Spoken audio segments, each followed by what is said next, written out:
The dust of Redemption Gulch's main street swirled in lazy eddies, stirred by a hot, indifferent wind that promised no relief from the oppressive midday sun.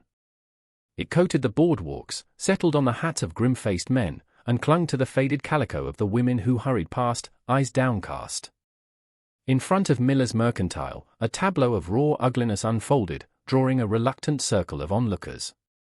Silas Vance, a man whose face was a roadmap of sour whiskey and mean living, had his daughter, Ilara, by the arm. His voice, a rasping torrent of accusation, scraped the air. "Useless, I tell Y.A. Can't even get a decent price for your stitching, can Y.A.? What good are Y.A., girl? What good for anything?" Ilara, pale and slender as a willow switch, tried to pull away, her lips trembling, but his grip was iron. Her bonnet had slipped, revealing a cascade of dark hair, now matted with dust where she'd already stumbled. "Father, please," she whispered, her voice barely audible above his tirade. "It ain't decent to carry on." So her plea was like kindling to his fury. His face, already florried, deepened to a choleric purple. The crowd, a collection of storekeepers, drifters, and a few respectable townsfolk, watched with a mixture of fear and shameful fascination. None moved. Silas Vance was a blight, a known bully whose temper was as volatile as black powder, but he was their blight, a familiar evil. "Decent," he roared, his spittle flying. "You dare speak to me of decency?" And then, with a speed that belied his paunch, his open hand cracked across Ilara's face. The sound was sharp, brutal, echoing in the sudden, absolute silence that fell upon the street. Ilara cried out, a small, broken sound, as she crumpled to the dusty planks of the boardwalk, her cheek already blooming a fierce, ugly red. A collective gasp, quickly stifled. The townsfolk shuffled, their eyes darting away, ashamed of their own inaction, yet too cowed to intervene. Silas stood over her, chest heaving, a sneer of triumph twisting his lips. He was about to unleash another volley of abuse when a shadow fell over him. Jedediah Stone, a man rarely seen in Redemption Gulch, had been tying his dun gelding to the hitching rail a few paces down. He was a figure carved from seasoned oak and quiet sorrow, his face weathered by sun and wind, his eyes the color of a winter sky, usually distant, reflecting landscapes far from the petty cruelties of men. But now, those eyes were fixed on Silas Vance, and the distance in them had been replaced by a light, cold and sharp as a newly honed knife. He moved with an unnerving stillness, his worn leather vest and denim trousers making no sound. He simply appeared beside Silas, a silent testament to the ugliness he had witnessed. "That ain't right," Jedediah said. His voice was low, devoid of heat, yet it cut through the lingering tension like a chilled blade. It wasn't a request, nor an argument, it was a statement of irrefutable fact, delivered with the weight of mountains. Silas, startled, spun around, his belligerence momentarily checked by the unexpected interruption. He sized up Jedediah, tall, lean, but with a breadth of shoulder that spoke of hard labor, and hands that looked capable of shaping iron or ending a struggle. Still, Silas's arrogance was a deeply ingrained thing. "Mind your own damn business, stranger," he snarled, puffing out his chest. "This here is a family matter. My daughter, my rules." He gestured dismissively towards Ilara, who was pushing herself up, tears silently tracing paths through the dust on her unblemished cheek. Jedediah's gaze flickered to her, noting the angry welt, the tremor in her hands as she clutched her torn sleeve. Then his eyes returned to Silas, and the coldness within them seemed to intensify, to draw all warmth from the air around them. "She ain't a dog to be kicked," he stated, his voice still quiet, yet each word landed with the finality of a hammer blow.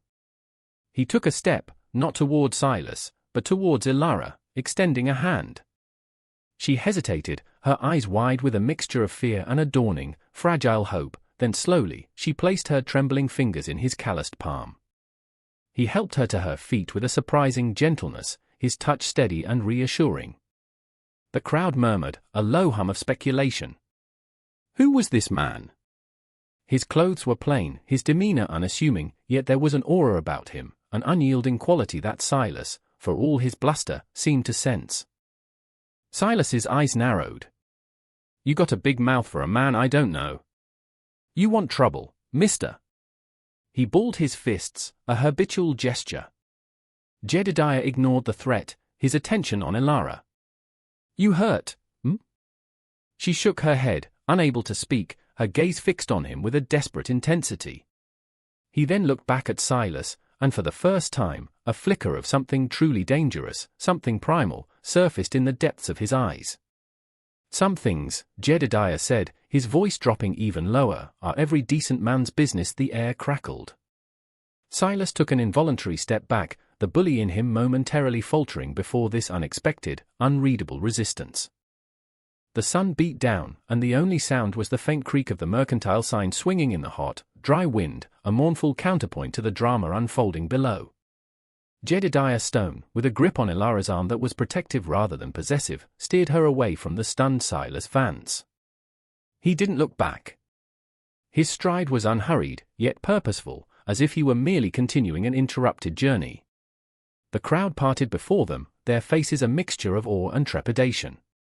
Silas, momentarily speechless, watched them go, his face contorting in a mask of impotent fury. The humiliation of being so publicly and quietly defied by a stranger began to burn hotter than his earlier rage. Jedediah led Elara towards Doc Weatherby's small surgery, its whitewashed front a beacon of tentative sanctuary on the dusty street. Doc Weatherby, a man whose kind eyes had seen too much of the frontie's harshness, met them at the door, his gaze taking in Elara's bruised cheek and Jedediah's grim expression. "Jedediah," he nodded, a flicker of surprise in his voice. "Elara, child. Come in inside." The small room smelled of carbolic acid and dried herbs. Jedediah gently guided Elara to a wooden chair.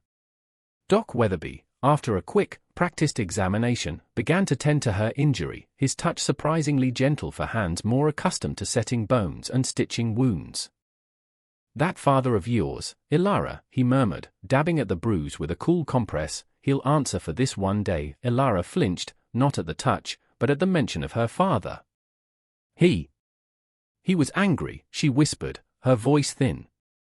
"He's always angry." She offered no further explanation of the incident, nor did she speak of any husband, her silence a heavy cloak around her fear and shame. Jedediah stood near the window, his back mostly to them, looking out at the street, yet Elara could feel his presence, a silent, unwavering bulwark. A fleeting image crossed his mind, unbidden, a woman's laughter, abruptly silenced, a small, trusting hand that had slipped from his grasp long ago. The memory was a familiar ache, a cold ember that glowed faintly within him, fueling a resolve as hard as the granite hills of his isolated ranch. He saw his own hands, resting on the windowsill, gnarled and weathered, yet steady. He had failed to protect then, he would not fail now. Outside, Silas Vance's fury had found its voice again. He stormed into the saloon, demanding whiskey and information. "Who is that sodbuster?" he bellowed to the bartender. "Who does he think he is, interfering with my affairs?" The bartender, a man named Finity with a perpetually nervous disposition, polished a glass with vigor.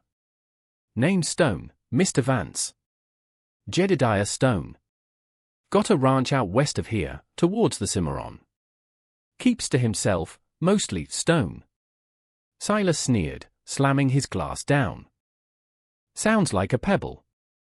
"A pebble I'm gonna crush." He spent the next hour drinking and brooding, his resentment growing with each gulp of cheap rye. He gathered no cronies, for few men willingly associated with Silas unless he had money to flash, and that was a rare commodity for him these days. His power lay in preying on the weak, primarily his daughter. Sheriff Brody, a man whose weary eyes reflected the thankless task of keeping peace in a town teetering on the edge of lawlessness, had witnessed the initial confrontation from his office window. He'd seen Jedediah's quiet intervention and Silas's subsequent retreat. Brody knew Silas Vance for the brute he was, but a father striking a daughter, while deplorable, often fell into a grey area of domestic trouble that the law was reluctant to pierce too deeply without a formal complaint from the victim, a complaint Elara was too terrified to make. Still, the stranger's actions had pricked his conscience. He watched Jedediah and Elara enter the doctor's office. Later, as Silas fumed in the saloon, word began to seep through the town like slow molasses. An old prospector, nursing a beer at the end of the bar, overheard Silas's blustering.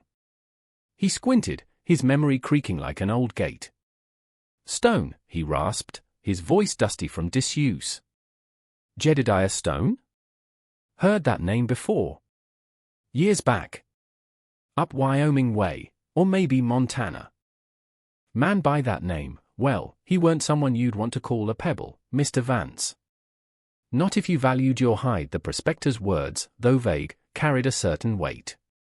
A few other older townsfolk nodded slowly, a distant recollection flickering in their eyes. The whispers began to circulate, subtle at first, then gaining traction. This quiet rancher, Stone, might be more than he appeared. The name, Jedediah Stone, began to evoke a sense of unease, a half-forgotten legend of a man who dealt decisively with trouble, a man whose justice was swift and final. The storm was gathering, its unseen current swirling around the unsuspecting Silas Vance, who, blinded by his own arrogance, was about to step into a reckoning he could not comprehend. Silas Vance, his belly full of cheap whiskey and his mind consumed by a festering sense of grievance, could not let the perceived insult lie. The public humiliation, Ilara's defiance abetted by this stranger, gnawed at him. He saw Ilara not as a daughter, but as a possession, a tool, and perhaps even a meal ticket if he could marry her off to someone who might overlook her spirit in exchange for a connection, however tainted, to him. By late afternoon, his rage had solidified into a brutish resolve. He'd learned the general direction of Stone's ranch. He didn't bother with allies, his fury made him feel invincible against a lone sodbuster. He saddled his sway-backed mare, its ribs showing like a washboard, and rode out of Redemption Gulch, a cloud of dust and malevolence trailing behind him. Jedediah's ranch lay nestled in a shallow valley, watered by a thin creek that snaked down from the foothills. It wasn't grand, but it was orderly, the fences mended, the small cabin sturdy and well-kept, smoke curling from its stone chimney. A few head of hardy cattle grazed in a nearby pasture. It was a place of stark functionality, reflecting the man who owned it, built for endurance, not for show. Jedediah had brought Ilara there after Doc Weatherby had tended to her. The alternative, sending her back to her father or leaving her alone in a boarding house, felt untenable. He'd offered her the spare room, a small, clean space, and she had accepted with a quiet gratitude that spoke volumes. She sat now on the porch, a blanket around her shoulders despite the day's lingering warmth, watching the horizon with an unreadable expression. When the lone rider appeared as a dark speck against the setting sun, a knot of dread tightened in her stomach. Jedediah, who had been checking a harness near the small barn, straightened, his eyes instantly alert. He recognized the slump of the rider, the ungainly gait of the horse. Silas Vance. Jedediah's face remained impassive, but a stillness settled over him, the calm before a violent squall. He walked slowly towards the approaching rider, meeting him a short distance from the cabin. Silas reined in his horse, which wheezed with exertion. He glared down at Jedediah, then his eyes flicked to Ilara on the porch, a possessive, angry light in them. "All right, Stone, or whatever your name is," Silas began, his voice thick with renewed aggression. "Playtime's over. I've come for my daughter. Hand her over, and maybe I'll forget you stuck your nose where it didn't belong." Jedediah didn't raise his voice. He simply stood his ground, a bulwark of quiet defiance. "She's not a sack of grain to be handed over." Vance. Ilara, seeing her father, rose slowly from her chair, her earlier fear battling with a newfound, fragile courage she seemed to draw from Jedediah's presence. She stepped to the edge of the porch. "I am not going with you, father," she said, her voice trembling but clear. Silas's face contorted. "You ungrateful whelp. After all I've done for you." He made to dismount, his intentions clear. It was then that Ilara spoke the words that hung in the air like a thunderclap. "You have no claim on me. I am not your property to command." She took a breath, her gaze steady on her father, then shifting briefly to Jedediah.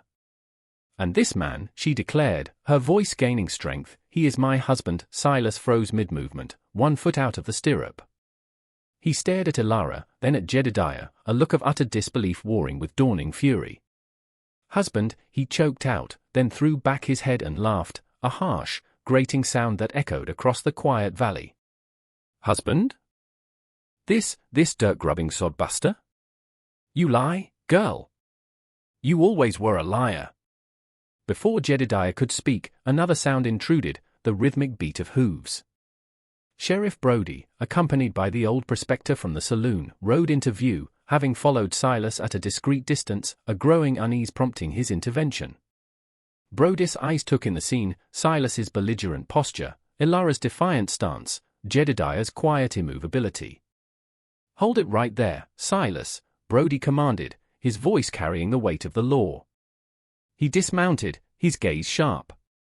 "There'll be no trouble here." He looked from Ilara to Jedediah. "What she says, Vance," Brody stated, his tone leaving no room for argument, "it's the truth. The marriage was registered with the circuit judge nigh on 2 months past." Ilara Vance to Jedediah Stone, the old prospector, leaning on his saddle horn, spat a stream of tobacco juice. "Told Y.A. Vance," he croaked. "The name Stone ain't one to trifle with. Jedediah Stone. Up Wyoming way, they used to call him the breaker, not of horses, mind you. Of men. Men who thought they could take what wasn't theirs, men who preyed on the weak." He paused, letting his words sink in. "Heard tell he cleared out the entire Logan gang single-handed after they made the mistake of crossing his path. Left nothing but silence and a lesson for any others thinking of trying their luck. Man values what's his. Protects it fiercely." Silas Vance stared, his jaw slack, the florid color draining from his face, leaving it a pasty, sickly gray. The pieces clicked into place with horrifying clarity. This quiet, unassuming rancher was not just some interfering stranger. He was Jedediah Stone, a name whispered with fear and respect in distant territories, a man whose past was wreathed in tales of swift, unmerciful retribution against those who transgressed his unwritten code of justice. The feared rancher was not a myth. He was standing before him, and Ilara, the daughter he had brutalized and sought to control, was this man's wife. The hunter had become the hunted, and the earth seemed to crumble beneath Silas Vance's feet. The revelation hung heavy in the cooling air, thick with the scent of pine and the coming dusk. Silas Vance, his bravado utterly shattered, looked from the implacable face of Jedediah Stone to the determined gaze of Sheriff Brody, and then to the old prospector whose words had painted a grim picture of the man whose hospitality Silas had so arrogantly violated. Fear, cold and visceral, began to claw at Silas's insides. He was trapped, his bluster exposed as empty air before a man whose reputation was forged in actions, not words. Desperation flickered in his shifty eyes. He was a cornered animal, and cornered animals were dangerously unpredictable. With a sudden, guttural cry, Silas lunged, not towards Jedediah, but towards Ilara on the porch.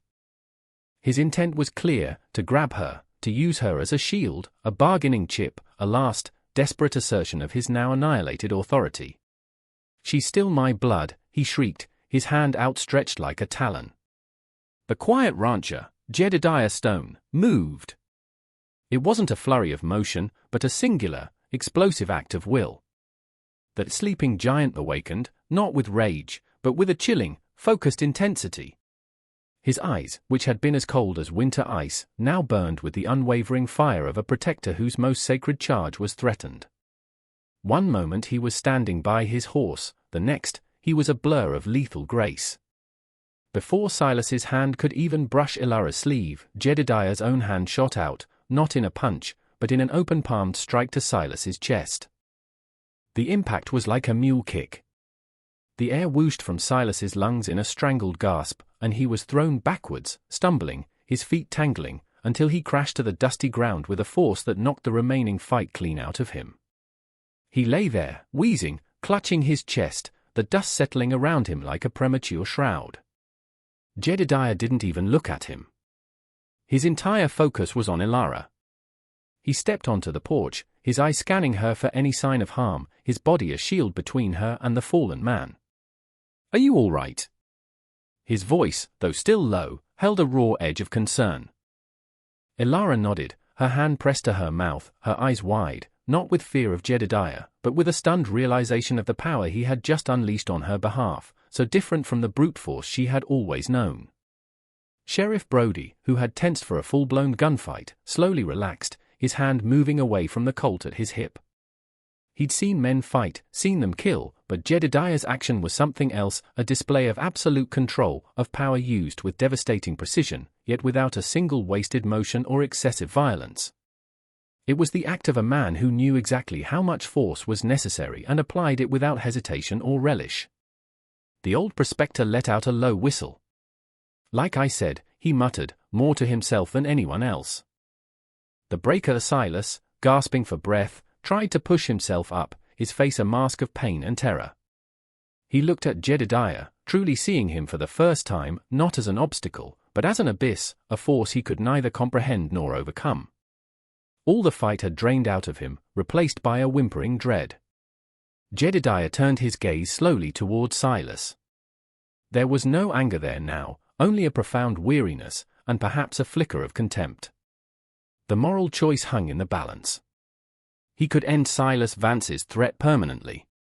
Justice, in its rawest frontier form, might demand it. Ilara watched him, her breath caught in her throat. She saw the power in him, the capacity for finality, but she also saw the man who had offered her shelter, who had spoken to her with a quiet respect she had never known. Sheriff Brody stepped forward then, his boots crunching on the dry earth.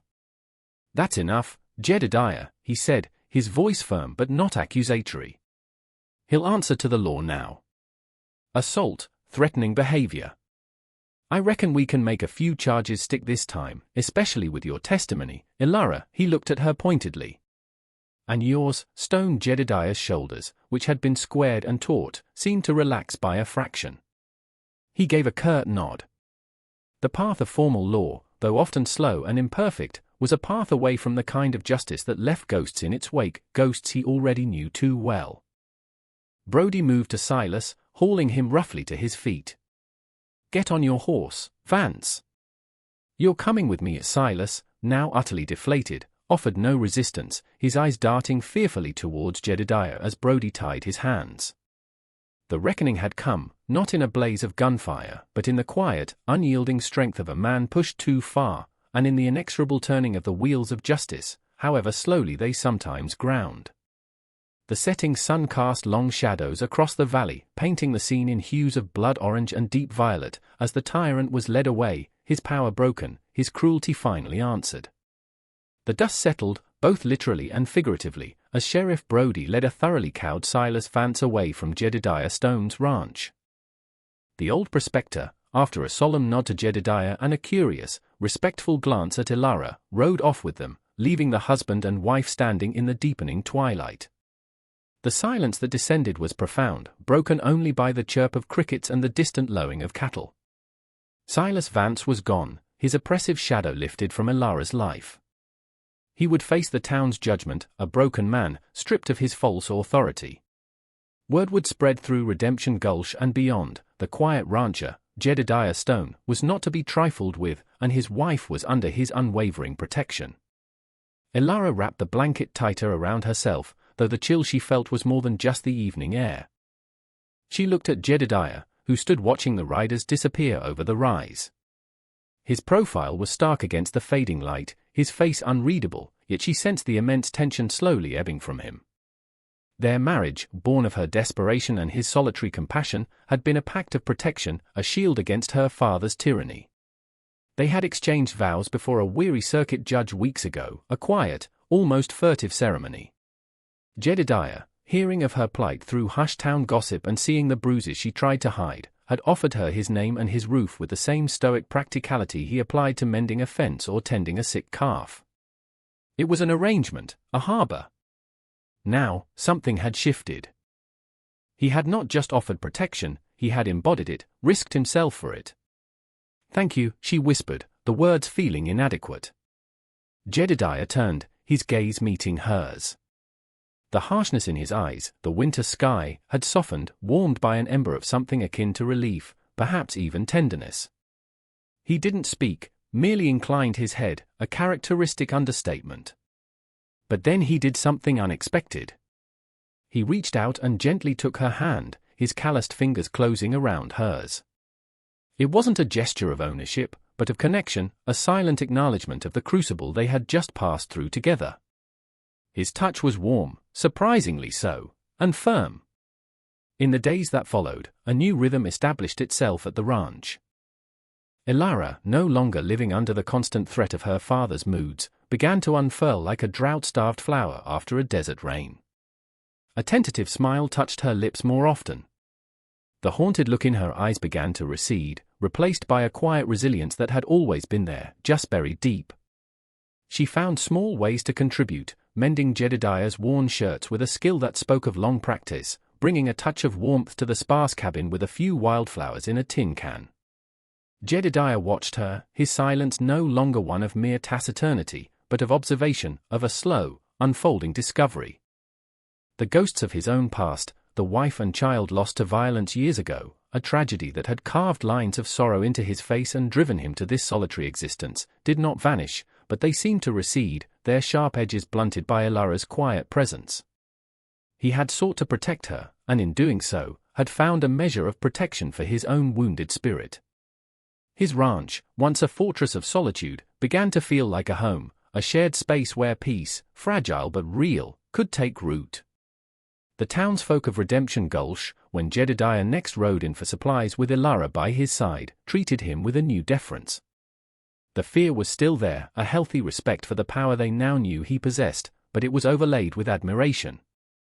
They saw not a menace, but a guardian, a man who had drawn a line against cruelty and stood his ground. Ilara, walking beside him, held her head a little higher, met their gazes with a newfound confidence. She was no longer just Silas Vance's victim, she was Ilara Stone, wife to a man of quiet strength and unshakable honor. The moral of their story echoed in the winds that swept down from the high plains, that the arrogance of tyrants, however imposing, would eventually shatter against the bedrock of courage, that even in the most desolate lives, hope could blossom, nurtured by unexpected kindness, and that redemption could be found not in forgetting the past, but in forging a new future, hand in hand. As the sun dipped below the western horizon, casting the valley in hues of soft lavender and rose, Jedediah and Ilara stood on their small porch. He had an arm loosely around her shoulders, a gesture of comfort that felt as natural as breathing. The wind, no longer hot and indifferent, carried the scent of pine and damp earth, a promise of renewal. They watched the first stars prick the darkening sky, a silent testament to a peace hard won, a future unfolding, and a bond forged in the crucible of injustice, now tempered into something strong, enduring, and quietly beautiful. The shadows of the past were long, but the light of their shared present, and the hope of their tomorrows, was proving to be longer still.